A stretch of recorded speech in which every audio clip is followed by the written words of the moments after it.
Action News Jack's investigation is getting results. We first showed you this abandoned homeless camp in St. Augustine yesterday. In the last 3 hours, a spokesperson for the county said our questions have led them to open a code enforcement investigation. New at 5, Action News Jack's investigator Courtney Cole is live at the camp on State Road 16 near Lewis Speedway. And Courtney, you just talked to people who showed up there this afternoon to clean up. And there were about 3 of them. You can see here there are now contents inside of this large industrial dumpster that came from this site here.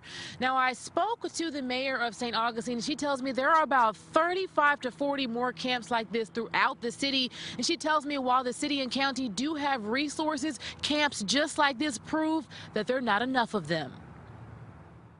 Nobody likes to see people living in the woods. But the harsh reality is that there are at least 164 homeless people without a shelter in St. Johns County. That's according to the official count taken every year by Flagler Hospital. Debbie Redding says the problem is lack of shelters and affordable housing. We do not have a public housing authority here in St. Johns County, so we have to go through Jacksonville. Redding is the executive director of the St. Johns Homeless Coalition. The nonprofit provides temporary and permanent housing for homeless families. She says even she has to turn away 4 to 5 families a day. We just don't have the amount of affordable housing for what we call our working poor to live in. Redding told Action News Jack she believes there just aren't enough incentives for developers and members of the community to make the county more livable for all classes. We're one of the most affluent counties in the state.